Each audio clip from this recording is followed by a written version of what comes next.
మా లైఫ్ లో అనుకోకుండా ఒకటి జరిగింది మేడం. మ్హూ. అదేంటంటే మా హస్బెండ్ కు రెండు కళ్ళు ఒక యాక్సిడెంట్ లో పోయాయి మేడం. వాళ్ళు ఒకటి అడిగారు మేడం, అది ఎలా చెప్పాలో నాకు తెలియటం లేదు మేడం. వాళ్ళు అంటే ఎవరమ్మా? చెప్పండి, మాకు కొంతవరకు అర్థం అవుతుంది, కానీ మీరు విడమర్చి చెప్పండి.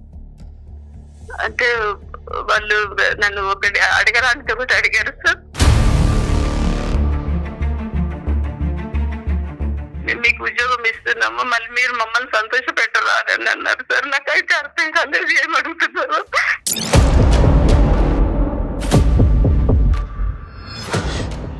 ఒక రగిలిపోతుందమ్మా కోపం. అసలే ఒక బాధలో ఉండి భర్తని ఆల్మోస్ట్ పోగొట్టుకుని అతను మంచం మీద పడి ఉండేటటువంటి ఒక స్త్రీ నుంచి ఒక వ్యక్తి ఇలాంటిది కోరాడు అంటే కనుక చెప్పులేసుకుని వెళ్ళావుగా, అవును సార్. మరి ఎడంకాలు చెప్పు ఎందుకు తీయలేదు? ఆలోచించడం అంటే ఆ 10 రోజుల పాటు ఏం ఆలోచించావు నాకు ఒక్కసారి చెప్పు. సమాజం నుంచి కానీ, మీ భర్త వైపు నుంచి కానీ, కుటుంబ సభ్యుల నుంచి కానీ వ్యతిరేకత వస్తుందా అనే విషయం ఇంకొకరు చెప్పాలా?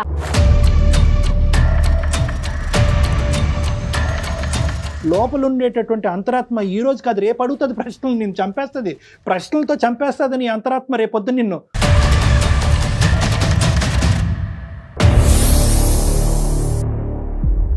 సంవత్సరాల తరబడి ఎన్ని మందులు వాడినా మీ మోకాల నొప్పులు తగ్గట్లేదా? ప్రాణ పెయిన్ క్లినిక్ లో అత్యాధునిక చికిత్స. వీణాలత తన పేరు.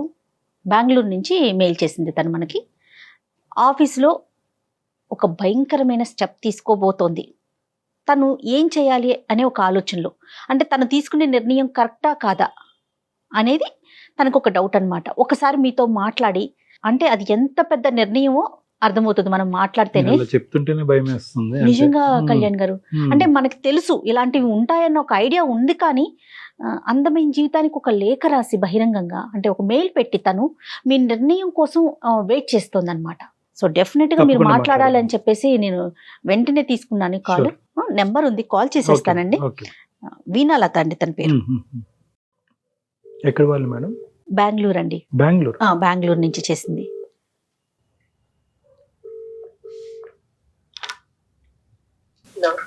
హలో వీణాలత గారండి? అవునండి. నేను సుమన్ టీవీ అందమైన జీవితం కార్యక్రమం నుంచి ఫోన్ చేస్తున్నానండి.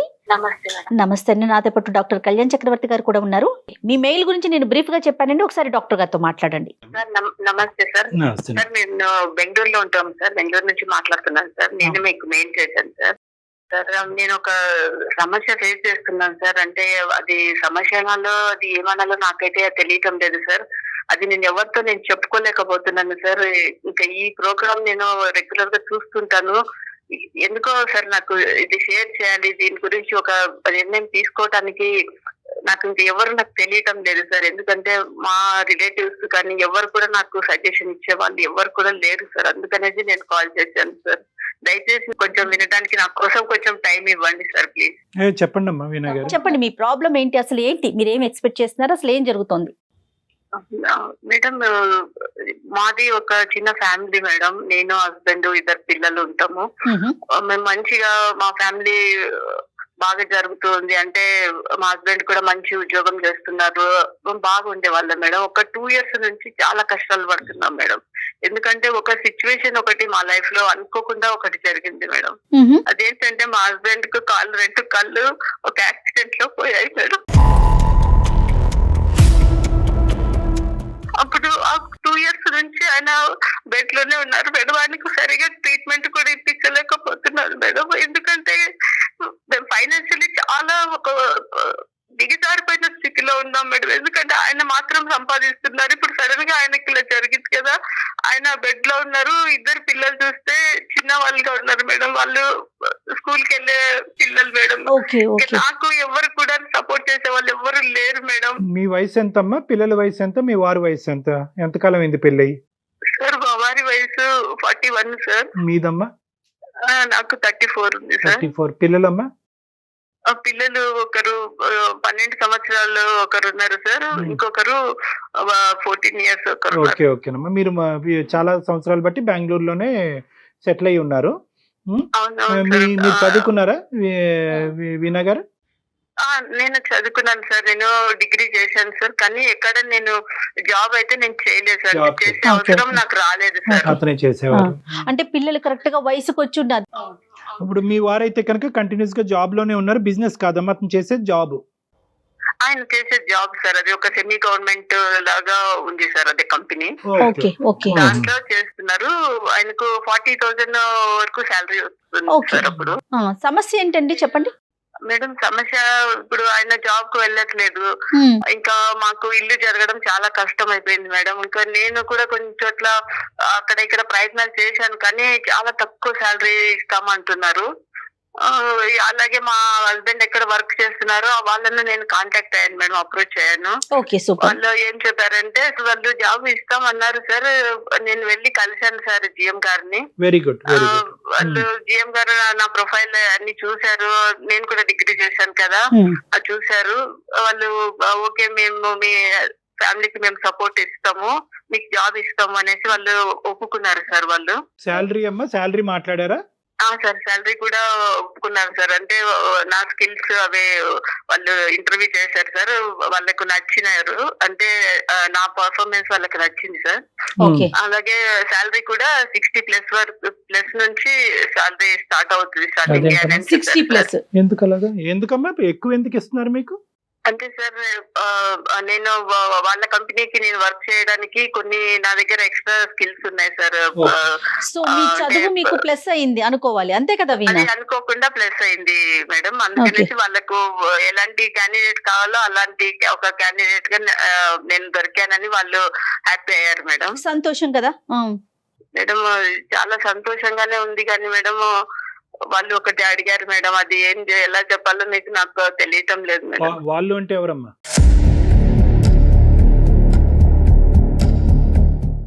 అదే మేనేజ్మెంట్ జిఎం గారు అండి. జిఎం గారు. ఓకే, ఏం అడిగారమ్మా? లంచం అడిగారా? లేదు సార్, లంచం ఏం అడగలేదు సార్. ఎందుకంటే మా దగ్గర డబ్బులు లేవు కదా సార్, వాళ్ళకి తెలుసు మేము చాలా ఫైనాన్షియల్లీ డౌన్ పొజిషన్ మాకు ఉంది తెలుసు సార్. వాళ్ళు లంచం ఏం అడగలేదు సార్. వాళ్ళు సంకోచించకుండా చెప్పండి అమ్మా. అంటే సార్ అది ఏదైనా చెప్పాలో తెలియటం లేదు సార్. నేను ఏమో సార్, నేను మీకు ఎదురుగా అయితే నేను కనిపించాను కాబట్టి నేను చెప్పాలనేసి అనుకుంటున్నాను. చెప్పండి అమ్మా. మీరు పప్పులో కాలేజీకి ముందే చెప్పాలి, ఇలాంటివి చెప్పుకుంటేనే ఇలాంటి సమస్యలకు పరిష్కారం. చెప్పండి, మాకు కొంతవరకు అర్థం అవుతుంది, కానీ మీరు విడమర్చి చెప్పండి. అంటే వాళ్ళు నన్ను ఒకటి అడగడానికి ఒకటి అడిగారు సార్.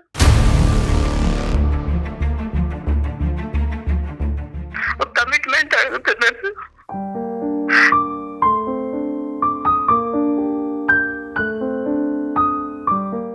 అతను మీకు ఇంతకు ముందు పరిచయం ఉందమ్మా? అంటే మీ హస్బెండ్ వర్క్ చేస్తున్నప్పుడు ఎప్పుడన్నా మీరు కనిపించారు అతనికి? ఎక్కడన్నా ఫంక్షన్స్ లో గానీ ఏదన్నా? ఎప్పుడు చూడలేదు? లేదు సార్, నేనైతే ఎప్పుడు అంటే మా హస్బెండ్ కు సంబంధించి అక్కడ కంపెనీలకు వెళ్ళడాలి అలాగే నేను ఎప్పుడు వెళ్ళలేదు సార్. అంటే నేను ఫస్ట్ టైమే నేను వాళ్ళని మీట్ అయినాను సార్.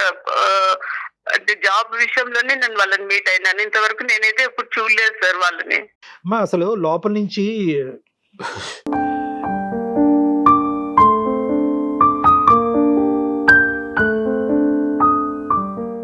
ఒక రగిలిపోతుందమ్మా కోపం. అసలే ఒక బాధలో ఉండి భర్తని ఆల్మోస్ట్ పోగొట్టుకుని అతను మంచం మీద పడి ఉండేటటువంటి ఒక స్త్రీ నుంచి ఒక వ్యక్తి ఇలాంటిది కోరాడు అంటే కనుక నాకేమన్నాలో కూడా అర్థం కావట్లేదమ్మా. కానీ ఫస్ట్ టైమే మీరు కలుస్తూనే ఇది అడిగాడా?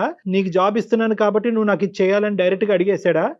లేదు సార్, ఫస్ట్ నేను వెళ్ళినప్పుడు నాతో మంచిగా మాట్లాడారు. మీకు జాబ్ ఇస్తున్నాము, ఇలాగే 60,000 మీకు శాలరీ ఉంటది అన్ని చెప్పారు సార్. నేను సంతోషంగా నేను ఇంటికి వచ్చేసి మా వారికి పిల్లలకు కూడా చెప్పాను సార్. వాళ్ళు కూడా చాలా హ్యాపీ అయ్యారు సార్. దేవుడు మనల్ని వదలలేదు, మనం ఇంకా హ్యాపీగా ఉంటాము అనేసి చాలా హ్యాపీ అయ్యారు సార్. తర్వాత మళ్ళీ కాల్ వచ్చింది సార్, ఒకసారి వచ్చి మీరు ఆఫీస్ కు కలవండి అనేసి. నేను మళ్ళీ ఆఫీస్ దగ్గరికి వెళ్ళాను సార్. మీ సర్టిఫికేట్ తీసుకొని రండి అన్నారు. తీసుకొని వెళ్ళాను సార్. తీసుకొని వెళ్ళినప్పుడు అప్పుడు ఆ టైంలో ఆయన చెప్పారు, మీకు ఉద్యోగం ఇస్తున్నాము, మళ్ళీ మీరు మమ్మల్ని సంతోష పెట్టరాదని అన్నారు సార్. నాకైతే అర్థం కాలేదు ఏం అడుగుతున్నారు.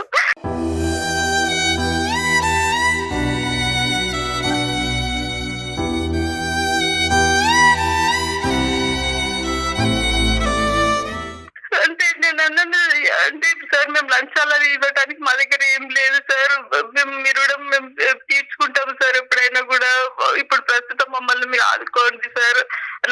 అయితే మేము ఇవ్వలేము సార్ అని అన్నాను సార్.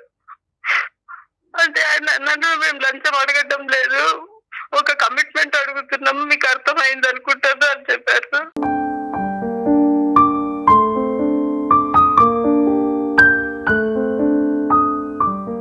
చెప్పులు వేసుకుని వెళ్ళావుగా? అవును సార్. మరి ఎడం కాలు చెప్పు ఎందుకు తీయలేదు? సార్ అది నా పరిస్థితి ఇలా ఉంది, నేను ఏం చేయాలో ఒక కన్ఫ్యూజన్ లో ఉన్నాను సార్. వీణా, ఏం పరిస్థితి అమ్మా? ఏం పరిస్థితి? అతను అడిగిందేంటి, మీరు మాట్లాడేదేంటి? మేడం పరిస్థితులు అంటే ఏంటి? మేడం నేను ఒక 2 years నుంచి 2 సంవత్సరాల నుంచి ఎంత కష్టపడుతున్నాను అయ్యుండొచ్చు. ఎవరికి తెలియదు మేడం. నా హస్బెండ్ ట్రీట్మెంట్ ఇవ్వలేకపోతున్నాను, పిల్లలకు సరైన భోజనం పెట్టలేదు, పిల్లలు స్కూల్ ఫీజులు కట్టలేకపోతున్నాను, చాలా బాధపడుతున్నాను మేడం.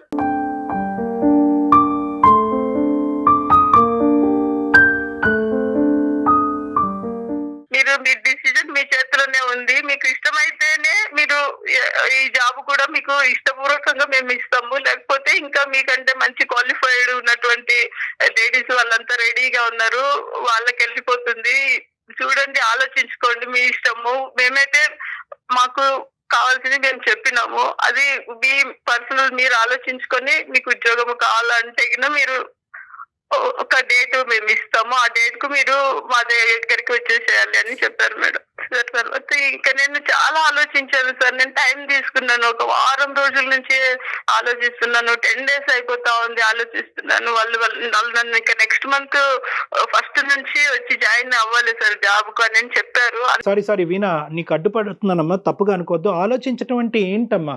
అంటే ఉద్యోగం తీసుకుని ఆడు కమిట్మెంట్కి అగ్రీ అవ్వాలనా, లేదంటే మర్నాడు వెళ్ళి చెప్పించుకుని కొట్టాలనా, లేదంటే వాడితో ఎటువంటి కమ్యూనికేట్ చేయకుండా ఇంకోటి ఏదో నీ స్థాయికి నీ డిగ్రీకి తగ్గట్టు 20,000 వచ్చినా చాలు అనేటటువంటి ఉద్యోగానికి పోవాలన్నా?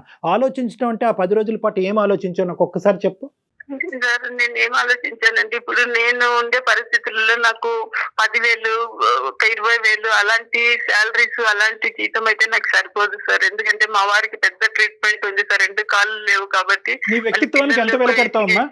వీణా, ఒక్క నిమిషం. నీ వ్యక్తిత్వానికి, నీ పర్సనల్ ఇంటిగ్రిటీకి, ఒక స్త్రీకి ఉండేటటువంటి గౌరవప్రదమైనటువంటి ఒక స్థానానికి, ఒక తల్లికి ఉండేటటువంటి పొజిషన్కి, గౌరవనీయులైనటువంటి ఒక భార్యగా ఉండేటటువంటి పొజిషన్కి ఎంత వెలకడతాం? 20,000, 30,000, ₹1,00,000, 2 లక్షల?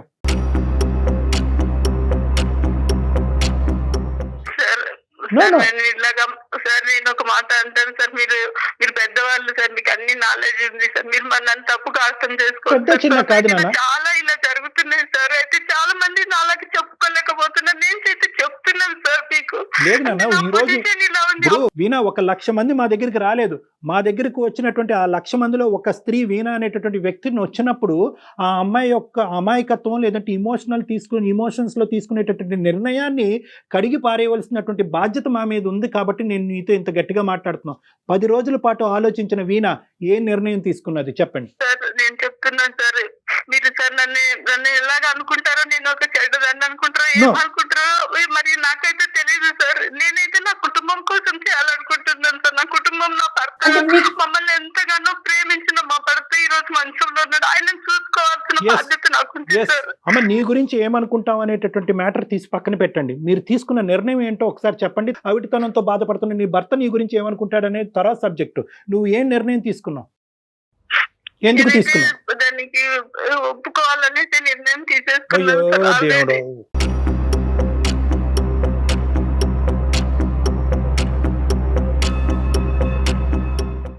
మరి ఇలాంటప్పుడు మరి మాకెందుకు కాల్ చేసావమ్మా వీణా? మెయిల్ ఎందుకు పెట్టారు మీరు? అంటే మీరు చేసేదాన్ని ప్రోత్సహించాలని చేశారా?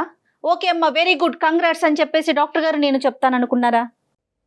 లేదు మేడం, నాకు అలాంటి ఉద్దేశం లేదు మేడం. ఇది నేను ఎవరితో షేర్ చేసుకోలేకపోతున్నాను మేడం. నా ఇంట్లో నా భర్తను చూస్తే నాకు దుఃఖం వస్తుంది. నువ్వు షేర్ చేసుకోవటం కోసం చేసావా, సలహా కోసం చేసావా? ఇప్పటి వరకు 12-13 సంవత్సరాల పాటు అబద్ధం ఆడినటువంటి నీ భర్త మంచం మీద కూర్చుని, ఏవండి నేను ఇలా 60,000 జీతం తీసుకునే ఉద్యోగం తీసుకోబోతున్నాను, దానికి ఈ కమిట్మెంట్ కూడా ఉంది అని చెప్పే దమ్ము ధైర్యం నీకు ఉందా నాన్న?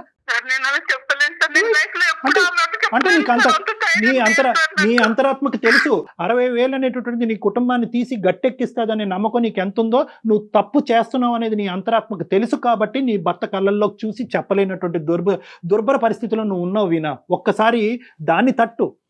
బయట సూపర్ఫిషియల్గా మాట్లాడేటటువంటి కనిపించేటటువంటి ఈ బాధలను కాదు, లోపల ఉండేటటువంటి అంతరాత్మ ఈ రోజు కాదు రేపు అడుగుతుంది ప్రశ్నలు, నిన్ను చంపేస్తుంది, ప్రశ్నలతో చంపేస్తుంది నీ అంతరాత్మ. రేపొద్దు నిన్ను పడుకోనివ్వదు, తెన్నివ్వదు, ఒక తల్లి పాత్రలో ఒక భార్య పాత్రలో కూర్చునే స్థానాన్ని నీకెవ్వదు. నీ వైపు నీ అంతరాత్మ పదే పదే వేలెత్తి చూపెట్టి మూర్ఖురాలా ఎంత పిచ్చి పని చేసావు అనేటటువంటిది ఒక భాష వాడుతుంది. అది తట్టుకునే దమ్ము ధైర్యం నీకు ఉందో లేదో ఒక్కసారి ఆలోచించుకో. సార్ చాలా ఆలోచించాను సార్, రాత్రి మొదలు నేను ఇదే ఆలోచించాను సార్.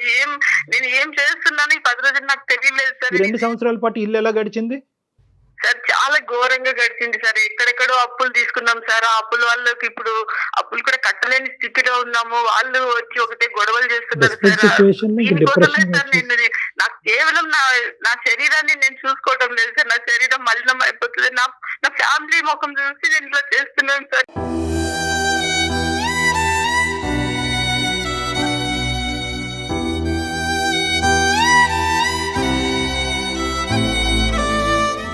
నేనైతే ఇది నా రిలేటివ్స్ కు ఎవరికి, నా ఫ్రెండ్స్ కి ఎవరికి చెప్పలేవు.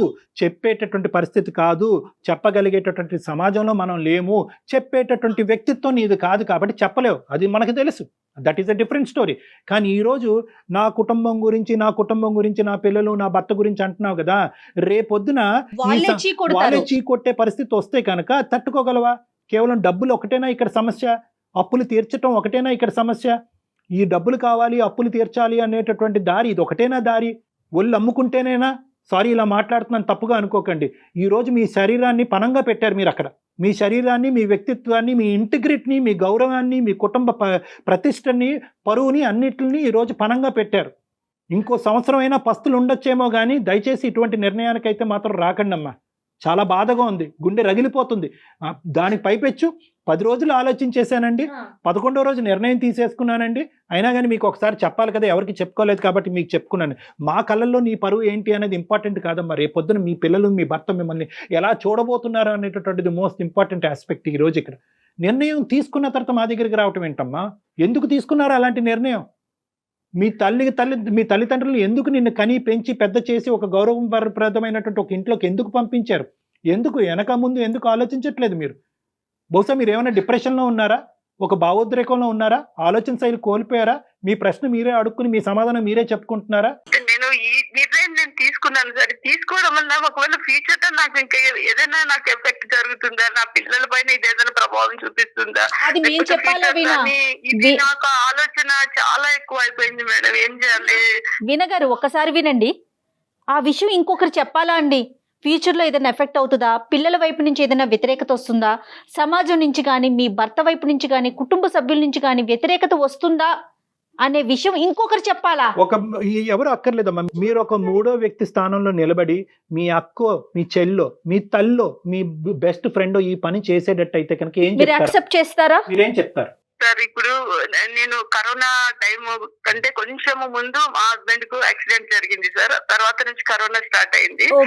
అప్పుడు ఆ టైంలో కరోనా టైంలో సిచ్యువేషన్స్ టీవీలో ఇవన్నీ చాలా చూసాం సార్. అంటే చనిపోతే వాళ్ళని తీసుకెళ్లి వాటర్ లో పడేయడము, అంటే వాళ్ళని దాన సంస్కారాలు చేయకుండా, ఇంట్లో వాళ్ళని చూడకుండా, ఇవన్నీ చూసినప్పుడు సార్ నాకేమనిపించిందంటే ఈ శరీరము చనిపోయిన తర్వాత దీనికి ఒక 1 రూపీ కూడా వాల్యూ లేదు కదా. కనీసం బట్టలు కూడా కడతారో లేదో తెలియదు కదా మనకైతే. ఆ కరోనా టైంలో ఎంతో మంది చనిపోయారు డాక్టర్ గారు, మీకు తెలుసు కదా. ఎంతో మంది ఎలాగ పడేశారు, వాళ్ళ ఫ్యామిలీలకు కూడా ఫ్యామిలీ కూడా వెళ్ళి చూడలేకపోయారు కదా.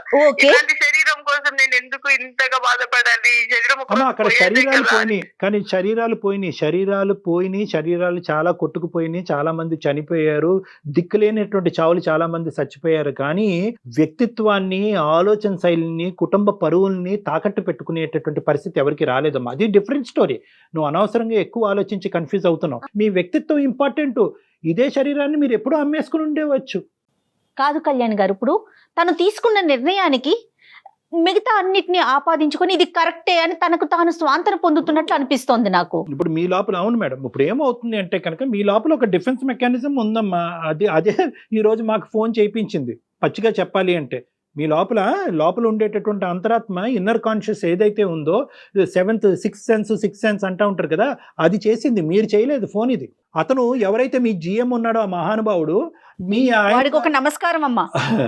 చాలా మందికి నమస్కారాలు పెట్టాలి అలా అయితే. మీరు అలా కాదు, మీరు ఇప్పుడు వాడు ఎవడైతే ఉన్నాడో ఈ 2 సంవత్సరాల పాటు మీ భర్త లేనటువంటి స్థానాన్ని భర్తీ చేయటం గురించి ఎంతమందికో చేపలకు ఎరేసినట్టుగా ఎరేసాడు, చాలా మందికి ఎరేసాడు.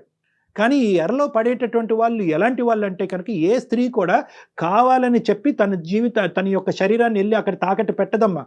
మీలాంటి డెస్పరేట్గా దిక్కుతోచనటువంటి పొజిషన్లో డిప్రెషన్లో ఉండి ముందు నుయ్యి వెనకాతలు గొయ్యి ఉండేటటువంటి మీలాంటి స్త్రీలు పడేటటువంటి మీలాంటి వాళ్ళు పడేటటువంటి దాంట్లోనే అతను ఒక వల పనుకుని అక్కడ కూర్చున్నాడు, నువ్వు వెళ్ళి అందులో పడ్డావు.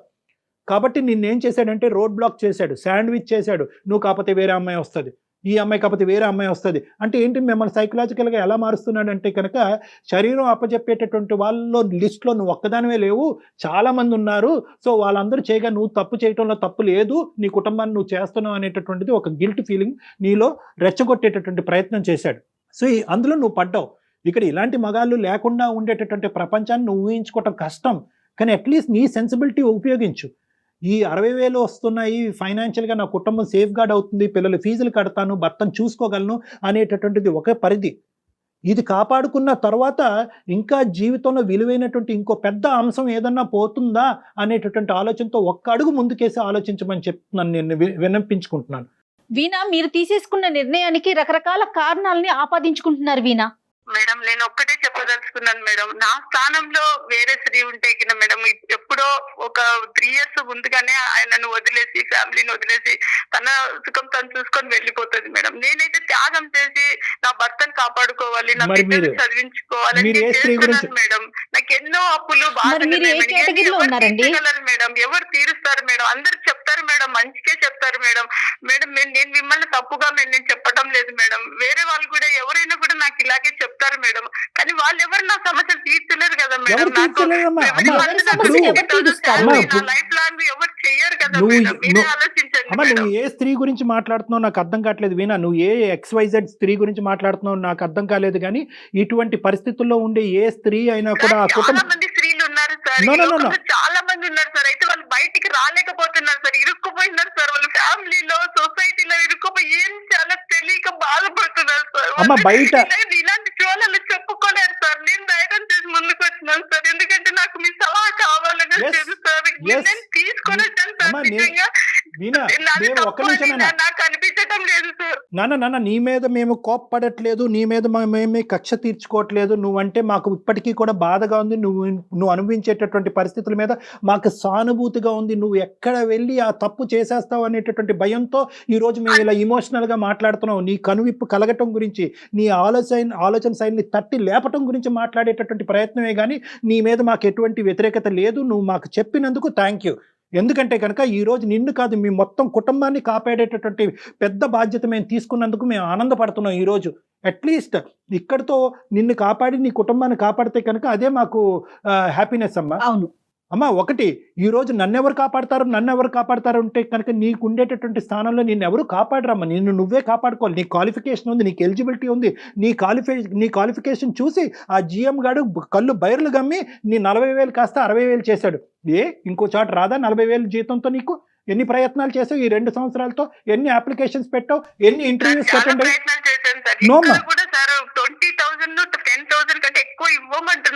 అమ్మా 10,000 అమ్మా 10,000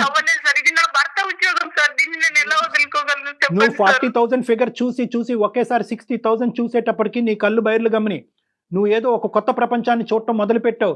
ఇదేంటి ఒక లాటరీ టికెట్, ఒక బోనస్ తగిలినట్టుగా నువ్వు ఫీల్ అవుతున్నావు. కాబట్టి నీకు 60 నీకు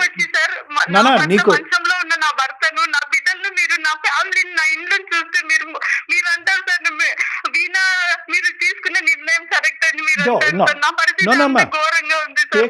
కూడా కట్టలేని పరిస్థితిలో నా పీక మీద కత్తి పెట్టినా నేను చెప్పనమ్మా అది కరెక్ట్ డెసిషన్ అని చెప్పి.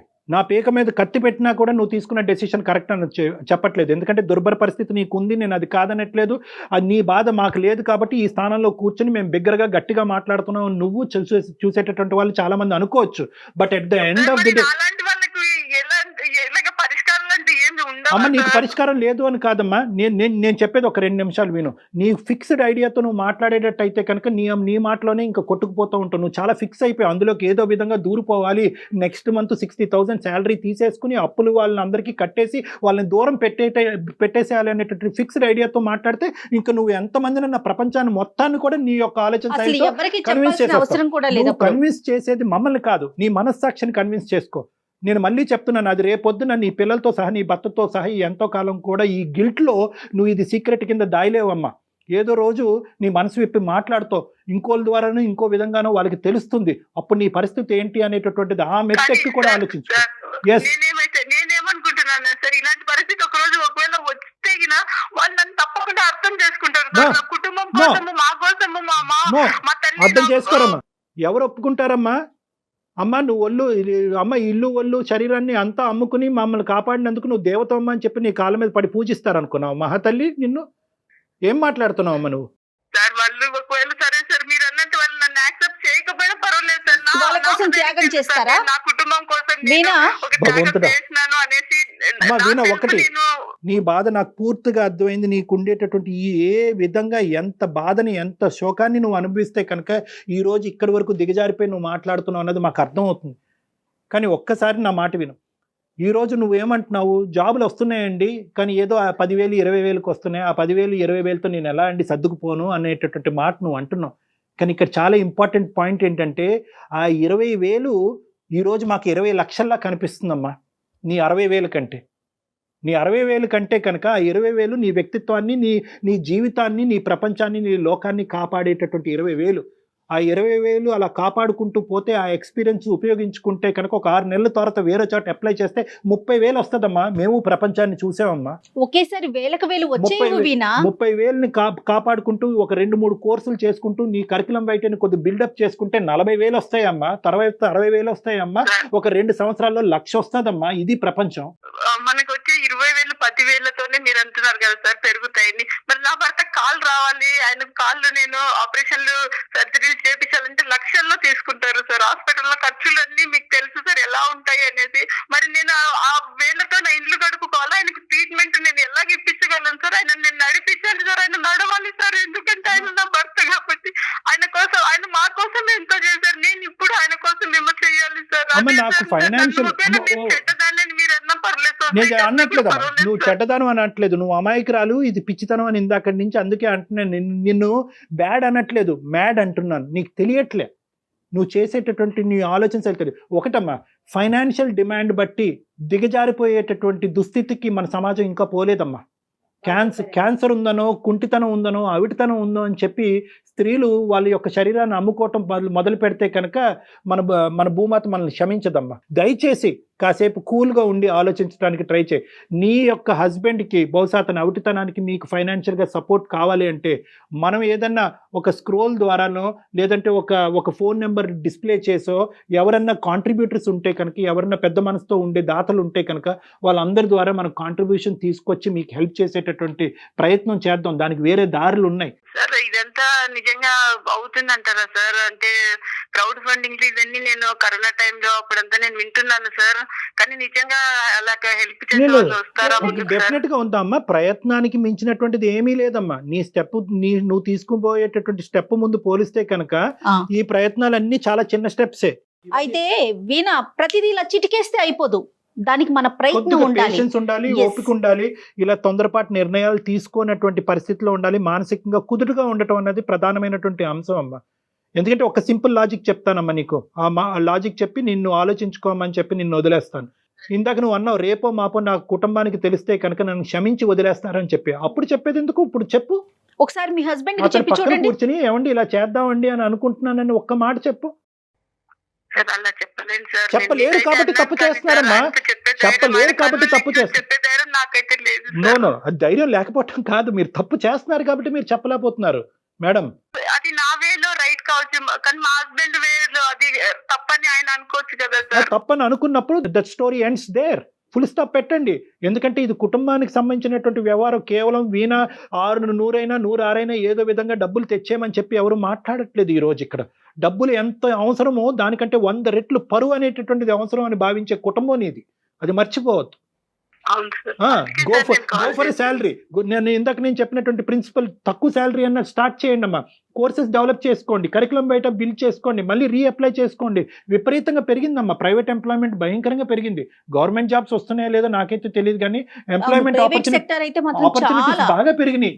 పోస్ట్ కోవిడ్ అంతా నాశనం అయిపోద్ది అనుకున్నారు ప్రపంచం అంతా, ఆపర్చునిటీస్ పెరిగినాయి, నిరుద్యోగం అనేది తగ్గింది ప్రైవేట్గా. కానీ ఎటొచ్చి ఏంటంటే స్టార్ట్లో గోస్లో ఒకేసారి నాకు అప్పులు ఎక్కువ ఉన్నాయి కాబట్టి ₹1,00,000 జీతం కావాలి అంటే అవ్వదు. 20,000 సంపాదించండి, కొద్దిగా అప్పులు తీర్చండి, 30,000 సంపాదించండి, అక్కడ అప్పులు తీర్చండి. ఏమైనా ప్రైవేట్ అప్పులు ఉంటాయి కనుక ఈ పే స్లిప్స్తో వెళ్ళి ఏదైనా ఒక బ్యాంక్ లోన్ తీసుకుని ఆ బ్యాంక్ లోన్ ద్వారా ఫస్ట్ ఈ ప్రైవేట్ లోన్స్ ఇష్టానుసారం వడ్డీలు వసూలు చేసి ఈ ప్రైవేట్ లోన్స్ క్లియర్ చేసుకోండి.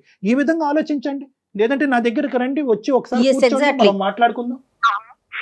హైదరాబాద్ ఒకసారి రండి వీణా, మీరు ఒకసారి డాక్టర్ గారితో కూర్చుందరు కానీ డాక్టర్ గారు మాట్లాడతారు మీతో పర్సనల్ గా. అదే మేడం, దీని గురించి ఏం చేయాలో తెలియకనే నేను మేడం మీ దగ్గరికి చూసారు. Very good. మెయిల్ పంపించినాను మేడం. అంటే ఇట్లా ఏదైనా సలహా నాకు ఇస్తారేమో అనే ఉద్దేశంతోనే పెట్టాను మేడం. గుడ్ లక్ అమ్మా, ఆలోచించుకుని ఒకసారి వచ్చి డైరెక్ట్ కలమ్మా. ఈ లోపల జయ గారు క్రౌడ్ ఫండింగ్ గురించి కూడా మేనేజ్మెంట్ తో మాట్లాడి ఆలోచిస్తారు. మీ నంబర్ ఏ ఏదైతే విధంగా స్క్రోల్ సహాయం చేయగలమో చూద్దాము. ఆ ప్రయత్నం కూడా ఖచ్చితంగా మా సైడ్ నుంచి ఉంటుంది. మీరు మాకు సహాయం చేస్తానంటే తప్పకుండా నేను మిమ్మల్ని వచ్చి కలుస్తాను సార్. సూపర్. రండి అమ్మా, రండి, వచ్చి మాట్లాడండి. ఫస్ట్ ఆఫ్ ఆల్ మీకు ఇంకా మంచి అవగాహన అనేటువంటిది వస్తుంది డైరెక్ట్ కలిసినప్పుడు. థ్యాంక్స్ డాక్టర్ గారు. మేడం మీకు కూడా మేడం. నమస్తే. Okay, thank you so much Veena. నమస్తే. God bless you. Take care అమ్మా. నమస్తే. అందమైన జీవితం సమర్పిస్తున్నవారు 49 అంటే సంతోషం, 49 అంటే సంతానం.